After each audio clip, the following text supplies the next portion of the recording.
Okay, what's going on, guys, and welcome to a brand new episode of Energized. Today we have a very special guest on the show. The extraordinarily talented, our good friend, Mr. Brian Whittington. Brian, how are you doing? What's the story, lads? How are you? Good. Long time no see. What's I know, new? what's the crack? I haven't seen you since I saw you in the shop there a couple of months ago. Yeah, super value. I was buying all the popcorn for Barry. Yeah. Barry loves his popcorn. Yeah. Same as myself. Yeah.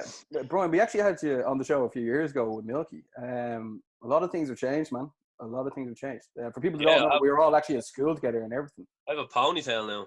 Yeah, man. Have a shaved head. Looking fresh. But how long have you grown the hair? I don't know. I suppose I just stopped shaving it around 3 years ago, and I get it chopped every so often, a little inch or two off it. Yeah, Brian, when I saw that you put an announcement there on Instagram the other day saying you're doing a gig this weekend at Saturday for a charity, I was like, right, we have to get Brian on this week to help him promote it. So here, before we get into everything, can you just say exactly what's going on so people can check it out? Yeah, I was meant to be playing in Whelan's on the 4th of April, but obviously with everything that's been going on, I did a live stream on Instagram, and it just got a really good following. Like there was an average of 150, 160 people watching it. I think by the end, over 1,000 people had watched it all together. So I just said I'll do a little requests gig, so you can go onto my Instagram and leave me a comment up until tomorrow. So like the end of today, really, and give me whatever kind of song you'd like me to play, and I'll have a whack of it. We'll have a bit of fun, and I'm doing it for Jack and Jill. So Jack and Jill is just a foundation that helps families with disabled children, basically. Like my girlfriend's a nurse, and she works with a family in Finglas, and so basically just to give the mother a bit of support. And their funding has been just completely ripped apart by COVID. So I just said we'll get as many people watching and donating as possible. Like, and I forget who it is now, but someone's asked me to do a Barbie Girl, and they're going to donate €100. So like things like that are really going to help this charity, you know. I actually think that was David Green, was it? I think I thought Greener said something, but then someone else tagged me saying they're gonna do €100. I think someone said it, and then someone was it Bono? What? Was it Bono? Bono, I don't. I think it was Larry.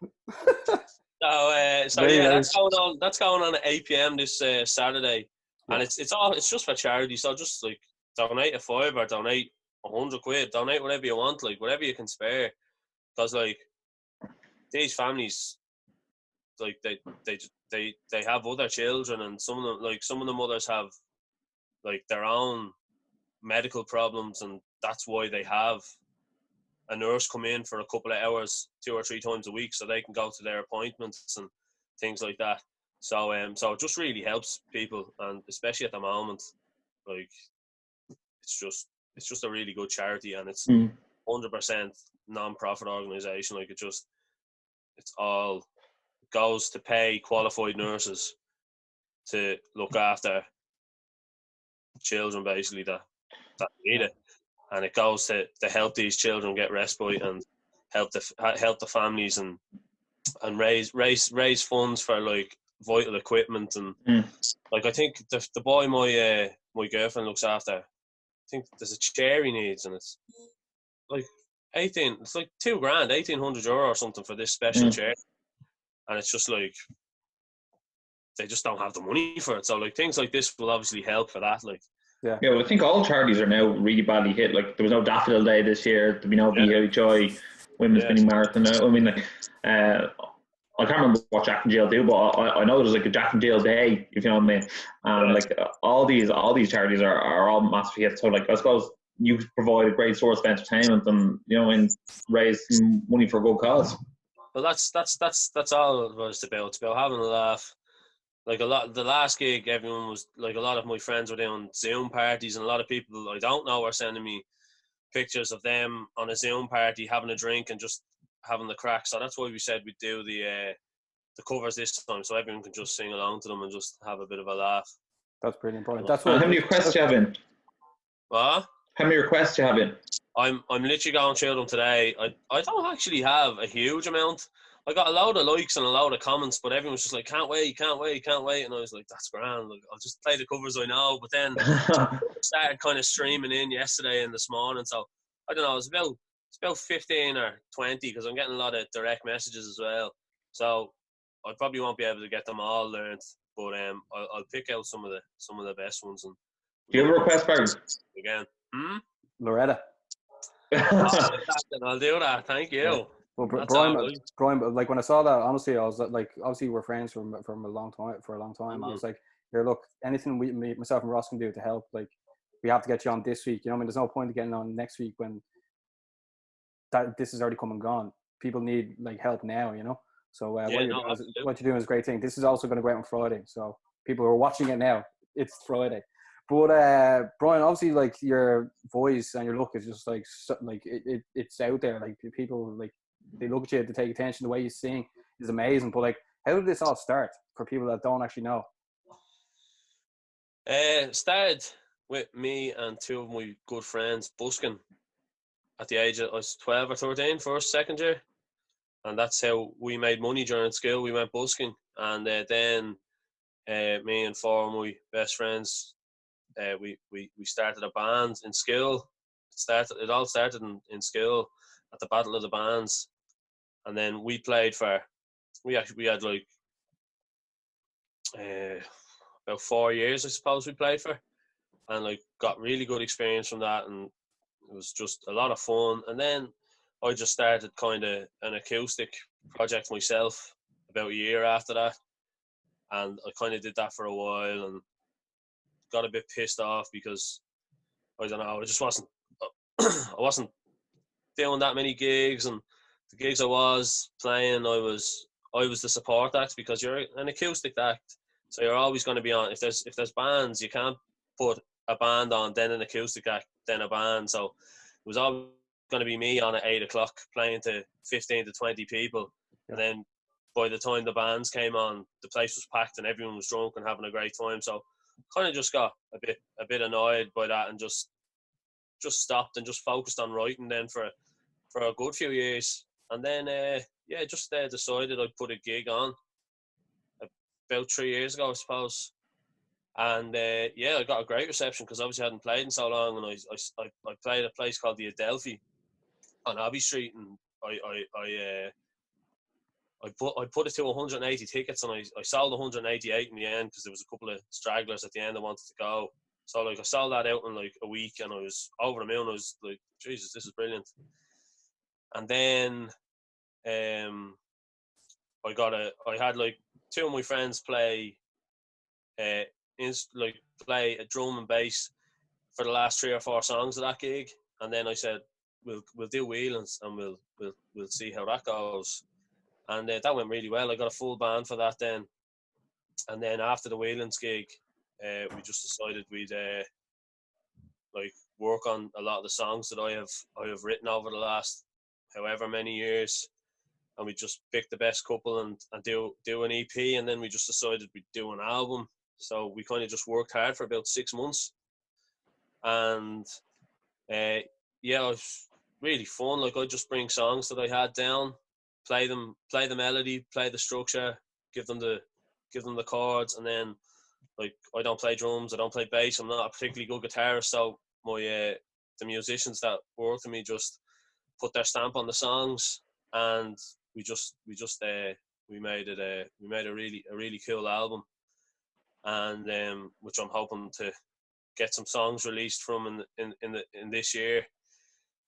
So yeah, it was cool, and we just like the drummer, good friend of mine, Gaz, basically said like at the start, he was like, "We'll do it, but like the vocal point has to be your voice on it." He's like, "There's no point in we've been in rock and roll bands where the music is this, so like it's very much the music is very interesting in this on this album, but we wanted it to be that my vocal and my melodies are what really pierced through, and I think we have actually we've achieved it. Like the first single we released, Loretta, and that's actually not on the album. That was just No, it's not going to be on the album. The album is nothing like Loretta. The album is a very soulful album. It's still there's a lot of catchy stuff that will hopefully be well received by the radio stations. But Loretta it was too. I don't know. It was a really good one to start it off. Yeah, you told us earlier it had massive success in the charts. Yeah. It went to number 2 on the iTunes charts. The only song that bet it was Lady Gaga had a song out the same day, and she hadn't released a song in like 4 or 5 years. And I was at a wedding in Donegal, and everyone just kept coming up to me being like, "Fucking Lady Gaga." She knew you were coming. She knew you were coming. So she released it the exact same day. So if it actually wasn't for Lady Gaga, which like you can't give out for coming second to one of the biggest female stars, pop stars of all time. He was just after having an unbelievable year with A Star Is Born, and this is her first single she's released since that. So like I was over the moon with that, and then it went to number 1 in the rock and roll charts as well in Ireland. So that was unbelievable. So I was really happy with that, and I didn't think it was gonna be received as well as it had, and got thousands of streams on Spotify.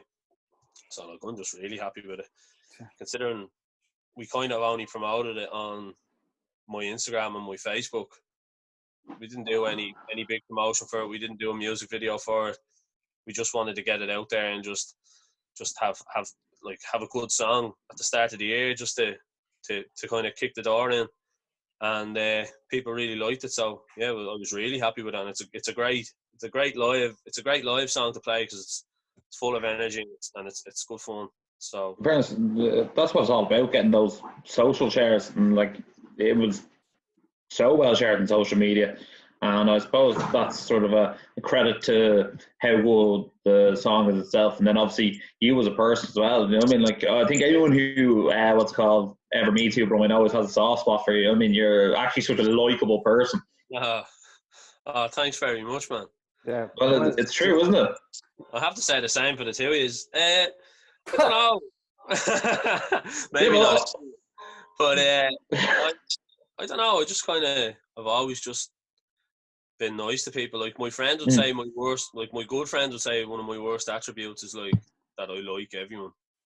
So I'm kind of I try and just be sound to everyone. Like, don't get me wrong. If I think if I don't like it, I won't try and be sound to you. But like, if I meet you and you seem like a sound person, I'm just going to be sound to you, and people just kind of like me. And I don't know. I'm quite cuddly, so people like giving me hugs when they see me. So I don't know. People that follow your work, like they like, I can see people sharing it all the time. They're absolutely obsessed with it. It's you.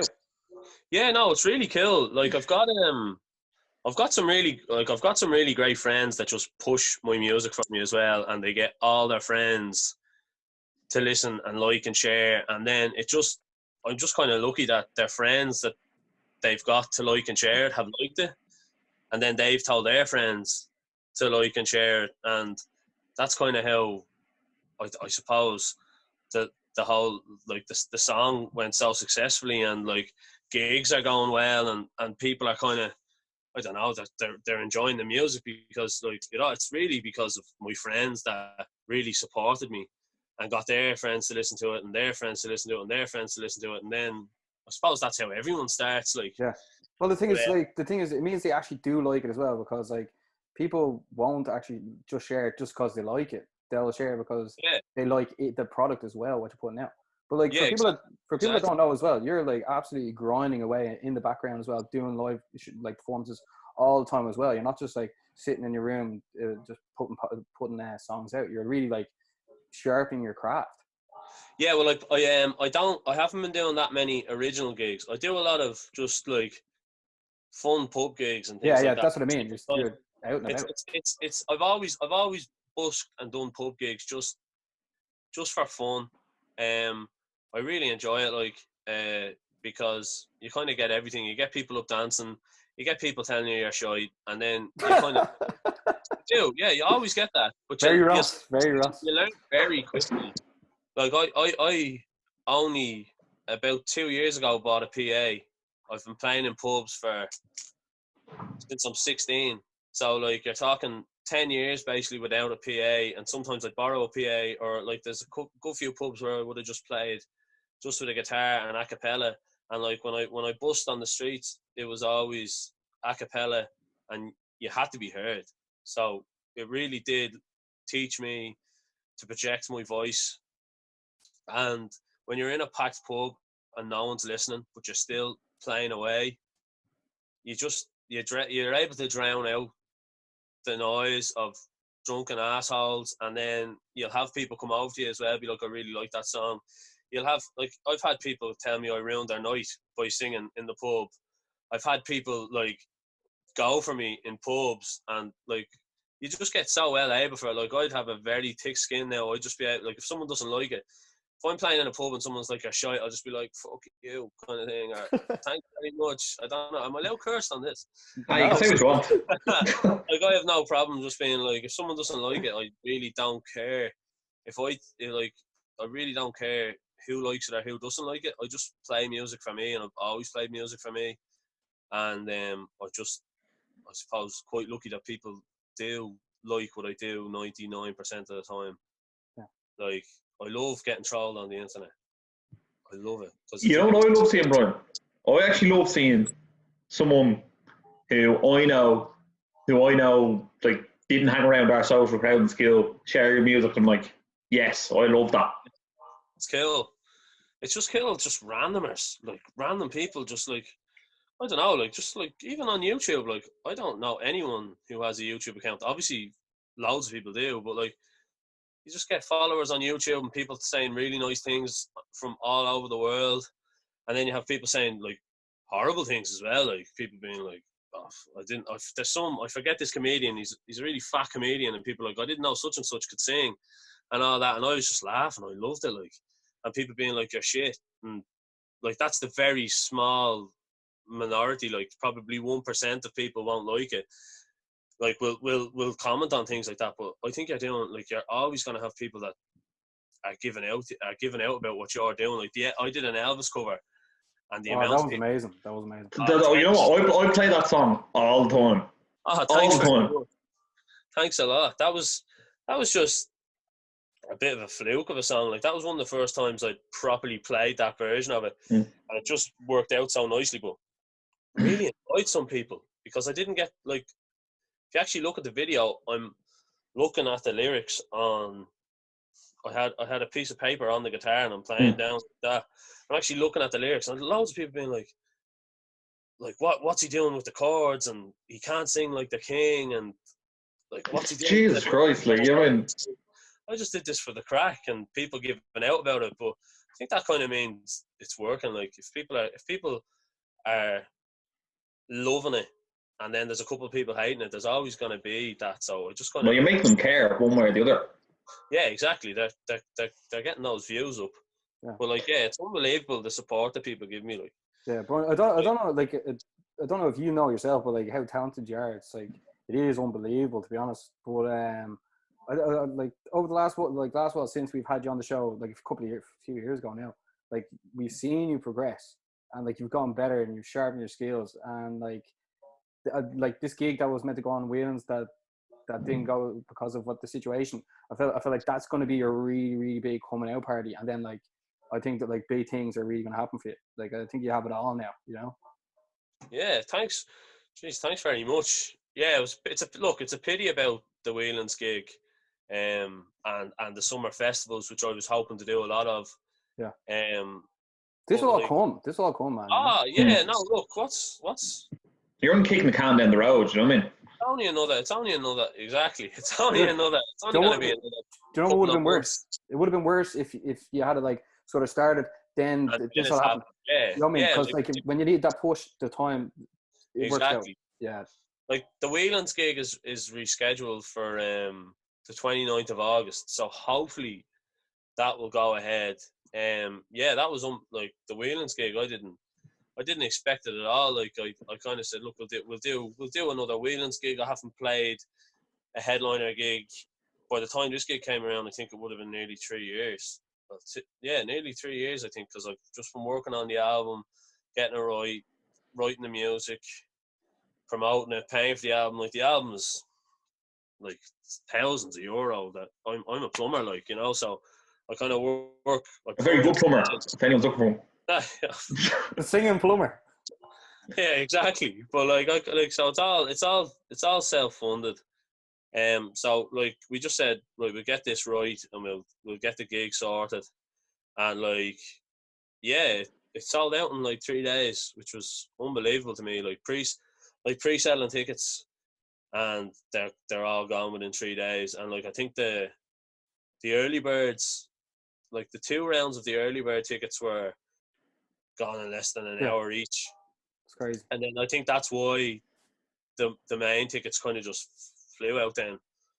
And it was class. I was over the moon. Like, I couldn't believe it. Like, I was like, when I woke up, like, whatever, 2 days, and there was only a couple of tickets left, and then the next, I kind of just left, and then the next morning I woke up and they were all gone. I was just like, oh, this is deadly.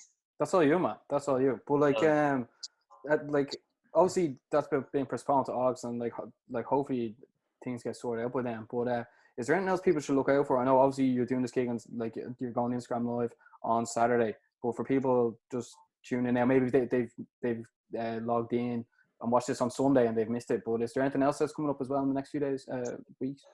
No, there's not that much coming at the moment. We have to wait and see what the situation with this COVID is going to be. For now, I just want to really make sure that if this gig in Whelan's goes ahead on the 29th of August, that it's going to be a really good show. Like, it's going to be a properly good show. I want to get a really good support act for it, and just start to finish. Like, I really am a believer of make a show a really good night. So, like, the best support slots you can possibly get it. Like, even if you think they're better than you, get the best support slots, and then people are just buzzing for your gig. And then, you know, people are there to see you, so you're just gonna have a ball. And I just really want to make the show just really good. Like, I've asked a couple of musician friends of mine, singers, and to come on and do a couple of appearances. Yeah, right. I wish. Maybe do an appearance or two at the gig, just kind of, because now we have the time, and so we're hopefully going to have a couple of things like that, and just make the show. We'll just make the show tighter than it was going to be, and maybe even get 1 or 2 songs that weren't going to be in the original show. We can iron out the creases in those songs and just and get them on as well. That's class. But no, I think just that show for now, and then. Look, if there's any festivals coming that are going to be able to be played, I'm going to try my best to get on them. If there's any good support slots that come available to me, I'm going to jump on them. I want to be gigging, whether they want an acoustic act or they want me with the full band. I'm going to jump on everything now once everything's settled. But I'm really going to focus on on good support slots, and like doing good shows for people, like getting people interested, and then I have a whole album there ready to go. So I just want to start releasing some tracks from that. Who knows? Maybe I'll release something before. If this goes on longer, I want to hopefully release something before we're all out of lockdown. But hopefully I'll be able to release it the way I wanted to, with music videos and with good PR schemes and all that. If you need an extra for your music video, you know where I am. Yeah. You're in that little screen there. Brian, just before we wrap it up, right?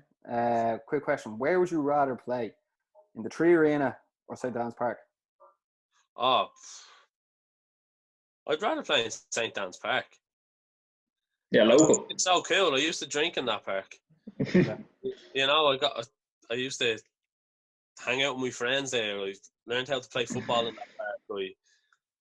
I rode my bike down there as a kid, and it's a 5-minute walk away from my ma's house, so it'd be brilliant just to be able to play a gig and then go to my local pub or my soccer club and just have a few points after, like, you know what I mean? Yeah. St. Dan's all the way. Look, I'll take either of them. Yeah. But I'll do both. I think you can do both. Dan's Park. I'd love to play St. Dan's Park. I just think it's so cool. It's right beside where I live. and like it's a beautiful park. I don't know why they didn't. Like, Two cans of the gas beforehand. Like, why are they only doing it now? It's an unbelievable place for a gig, and even the gigs that were on last year, I heard mixed reviews of some of them, but like the one I went to, the sound was brilliant. It was great crack. You walked 5 minutes after you were at your local, you know. Yeah. So I was just like, I suppose people from Malahide love going to gigs in Malahide Castle. I'm sure. Yeah. But Brian, some people hate the gigs, but Brian, like obviously myself and Ross following your stuff has been unreal. If you're doing any other stuff for charity, just let us know. We'll share. But, absolutely, yeah, really appreciate that.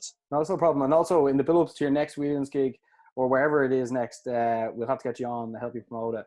And and then you're gonna have to sort us out with a couple of tickets. Like, we'll pay. It's just there's no left. We'll get you on. We'll get you in. No worries. That's brilliant. I'll definitely contact you before the Whelan's gig, and we can have another chat, and I'll let you know what's happening. 100%, man. What you're doing is just kicking ass. But Ross, anything else to say before we wrap it up? No, Brian, keep writing those absolutely amazing tunes. We'll keep listening to them, and we'll keep sharing them, man. We love your stuff. Great to see you, and hopefully go for points soon. Lads, definitely. And look, thanks for keeping everything so positive the last couple of weeks. I've been watching some of your podcasts or whatever these are called, these podcasts. Yeah. I'm so bad. But like, it's just they're always so positive, and just you always help local talent, and I've like just really appreciate it, and I'll definitely be on to you before the Whelan's gig, and we'll get another one done. You're a legend. Absolutely. So guys, make sure to follow Brian. He's going to be doing his thing this Saturday as well. Make sure to check him out on Instagram. If you enjoy donate something. Make sure to like, subscribe as much as you can, especially with Bono if you're watching. And as always, stay energized.